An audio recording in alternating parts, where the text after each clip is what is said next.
Hello friends, আমি বৈশালী। আশা করছি তোমরা সবাই খুব ভালো আছো। তো আজকে সমুদ্রের ঢেউ দিয়ে ভিডিওটা শুরু করা গেল। দেখতে পাচ্ছ কি অসাধারণ লাগছে না? তো বড়দের আশীর্বাদ নিয়ে এবং ছোটোদের ভালোবাসা নিই। তো চলো ফটাফট আজকে ভিডিওটা শুরু করা যাক। আজকে তো খুব ভালো হতে চলেছে এই ভিডিওটা। নীল আইল্যান্ডে সানসেটটা যেমন লক্ষ্মণপুরে অসাধারণ হয়, তেমনি কিন্তু সীতাপুর বিচের সানসেটটাও কিন্তু খুব সুন্দর হয়। তো এখান থেকে তোমরা গাড়ি না নিয়ে অটো নিতে পারো, কিন্তু ওখানে সবসময় অটো কিন্তু অ্যাভেলেবেল আছে। তো তোমাদের ডিটেলস ভিডিওতে তো আমি দেবই, ইচ্ছা আছে যেখানে আমি সব ডিটেলসে বলে দেবো কোনখানে কীভাবে তোমরা খরচা করলে অনেকটা টাকা সেভ করতে পারবে। তাছাড়া এমনিতে আমি যে সিরিজগুলো বার করছি পরপর, সেখানে তোমরা নিশ্চয়ই খুব ভালোভাবে জানতে পারবে যে কীভাবে গেলে তোমরা খুব কম খরচে মানে সব কিছু ভালো করে ঘুরতে পারবে। তো আমি হ্যাবলকে তো সবগুলোই বলেছি, তোমরা কীভাবে বাসে কত সস্তায় কি ভালোভাবে সব বীজগুলো কভার করতে পারবে। যারা যারা দেখো তারা কিন্তু দেখে নিও। আশা করছি তোমাদের অনেকটা টাকা কিন্তু সেভ হবে তোমরা যদি আমার এই মানে ভিডিওগুলো দেখো। এটা আমি তোমাদের গ্যারেন্টি দিতে পারছি।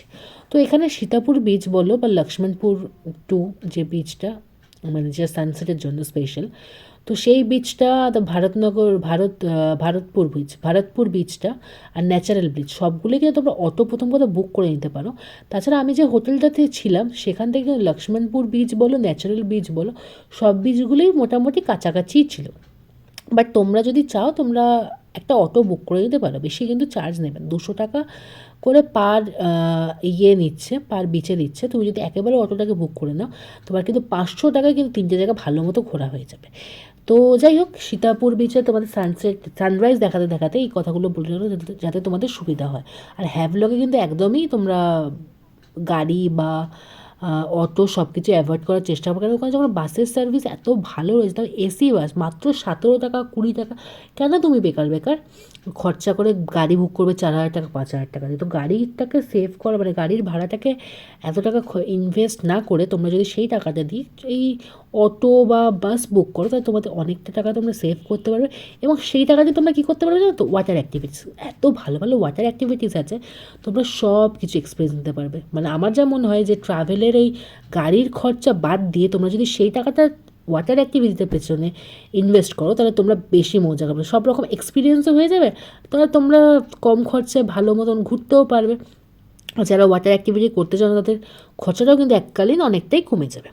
যাই হোক, সেই ডিটেলস ভিডিও তো তোমরা ভিডিওগুলোতে জানতেই পারবে যে আমি কীভাবে ঘুরেছিলাম আর কী করে আমার এত কম খরচে আন্দামান পুরো ট্যুরটা অসাধারণভাবে কমপ্লিট হয়েছিল। তো আজকে ইচ্ছা আছে সীতাপুর বিচটা যেমন দেখাচ্ছি, তার সাথে সাথে তোমাদের যে ন্যাচারাল বিচ, সেই ন্যাচারাল বিচটাও দেখাবো। তো ন্যাচারাল বিচের ব্যাপারেও তোমাদের বলে দেবো যে তোমরা ওখানে গেলে কী কী দেখতে পাবে। তো তোমাদের দেখাবোই কী কী দেখতে পারবে, আর ওখানে কী যাওয়াটা বড়দের মানে বয়স্কদের পক্ষে ঠিক হবে কি হবে না সব দেখিয়ে দেবো। কারণ ন্যাচারাল বিচটা যাওয়াটা বুঝতেই পারছো কেমন একটুখানি টাফ। তো যাই হোক, সীতাপুর বিচের সানরাইজটা উপভোগ করে নাও, সরি সানসেট নয়, সানরাইজটা উপভোগ করে নাও। তারপর তোমাদের সাথে শেয়ার করবো ন্যাচারাল বিচ। তো সীতাপুর বিচে সানরাইজ দেখার পর ওখানে একটু রেস্ট নিয়ে চা ফা খেয়ে আমরা কিন্তু ডাইরেক্ট চলে গেছিলাম ন্যাচারাল বিচে। কারণ আমি শুনেছিলাম যে ন্যাচারাল বিচে তোমরা যদি সকাল সকাল যাও, তাহলে তোমরা কিন্তু ফিশেস সব কিছু দেখতে পাবে। সেই মতন ঠিক 9টায় কিন্তু আমি পৌঁছে গেছিলাম ন্যাচারাল বিচে। এবার চলো দেখা যাক ন্যাচারাল বিচটাকে। তো এখন আমরা ন্যাচারাল বিচে চলে এসেছি। রাস্তাঘাট একদমই ভালো না, মানে খুবই কষ্ট করে আসতে হবে। তো বয়স্করা অনেকেই আসছে, কিন্তু বয়স্কদের একটু না আসাটাই বেটার। তো যাই হোক, রাস্তাঘাট কেমন তোমাদের দেখাবো, এবং ন্যাচারাল বিচটাও ঠিক কেমন সেটা তোমাদেরকে দেখাবো। এই হলো সেই ন্যাচারাল বিচ, মানে সেই ফেমাস ন্যাচারাল বিচ। যারা দেখেছো তারা তো খুব ভালো মতোই জানো। অসাধারণ এক্সপিরিয়েন্স ছিল যখন আধা ঘন্টা ধরে সেই পাথরের ওপর পা দিয়ে দিয়ে যখন অত কষ্ট করে আমরা এলাম। এক্সপিরিয়েন্স দারুণ ছিল। এখানে এসে তোমরা প্রচুর ফিশেস দেখতে পাবে। এরকম জলের মধ্যে দেখো ভরে ভরে দেখতে পাচ্ছ কত ফিশেস, তোমাদের কাছ থেকে দেখাতে পারছি না, মানে ফোনে অতটা বোঝা যাচ্ছে না, আমার কাছ থেকে প্রচুর ভ্যারাইটিস ফিশ দেখা যাবে। তো এখানে তোমরা গাইড নিতে পারো, কিন্তু আমরা গাইডটা আমার নিইনি, কারণ গাইড তখন অ্যাভেলেবেল ছিল না, কারণ আমরা এত সকালেই চলে এসেছি। তো আমাদের গাইড নেওয়ার সত্যি ইচ্ছা ছিল। কিছু ছোটোখাটো কোকোনাট, তারপর নানা রকম ফ্রিজ দেখতে পেয়েছিলাম। আর এখানকার যে সমুদ্রটা ছিল সেটা অসাধারণ। তো সমুদ্রে মেরে আবার চান করা যাবে না, কারণ দেখতেই পাচ্ছি এরকম পাথর পাথর রয়েছে, বাই চান্স লেগে ফেগে যায়। কারণ আমরা পাড়ি হচ্ছে কত টাফভাবে, কারণ এই দেখতে পাচ্ছ পাথর পাথর পাথর পাথর হয়ে আছে, সেই পাথর ধরে ধরে ধরে ধরে পার হওয়াটা যথেষ্ট টাফ ছিল। বাট আসার পর বেশ ভালো লাগছিলো, মানে এই ন্যাচারাল বিচটা দেখে বেশ ভালো লাগছিলো। সবাই ফটোশ্যুটও করছিল, এখান থেকে বসে বসে ফটোশ্যুট করতেও বেশ ভালো লাগছিলো। মানে আধা ঘন্টা ধরে যে কষ্ট করে আসা, মনে হলো না সার্থক। আর স্পেশালি জলটা এত সুন্দর লাগছিলো, ঢেউটা আসছিল এত সুন্দর লাগছিলো, জাস্ট অসাধারণ লেগেছে। আর এখানে কিন্তু ছোটো ছোটো গাছও আমরা দেখতে পেয়েছি, নানা রকমের গাছ ফাছ ছিল সেগুলোই। আর আমরা এখানে গাইড ভেবেছিলাম হায়ার করব, কিন্তু আমরা এত সকালে চলে এসেছিলাম, কোনো রকম কোনো গাইড কিন্তু আমরা পাইনি। এটাই যে সমস্যার ব্যাপার। তাছাড়া গাইড হলে সেখানে সব ফিশ টিশগুলো ওরা বলে দিত যে কী কী ফিশ আছে, কোনটা কী। দেখো এখানে ফিশগুলো তোমরা দেখতে পাচ্ছ, এটা এত সাপের মতো ল্যাচ ল্যাচ দেখা যাচ্ছে ছোটো ছোটো। তো এগুলো দেখো ল্যাজ দেখা যাচ্ছে যেগুলো, সেগুলো হচ্ছে সব ফিশ। কিন্তু প্রচুর ফিশ আছে, দেখো ঝাঁকে ঝাঁকে ফিশ। তোমরা যদি একটু ভালো করে নোটিস করো তাহলে দেখতে পাবে ঝাঁকে ঝাঁকে ফিশ দেখতে পাচ্ছ, একদম মানে টিকটিকি ল্যাজের মতো বেরিয়ে আছে। এগুলো হচ্ছে সেখানকার ফেমাস নাকি ফিশ।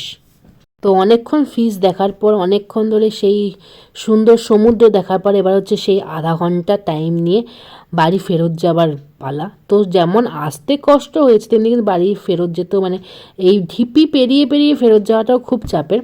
তো আমি বয়স্ক লোকদের এখানে আসা একদমই সাজেস্ট করব না, কারণ যথেষ্ট কঠিন এখানে ভেতরে আসা। কিন্তু প্রচুর বয়স্ক লোকরা মানে এই সুন্দর ন্যাচারাল বিচ দেখার জন্য, এই সমুদ্র দেখার জন্য প্রচুর লোকেরা আসছিল। তো তোমরা কিন্তু আসতে পারো, কিন্তু আসাটা বড্ড সাবধানে আসবে তোমরা।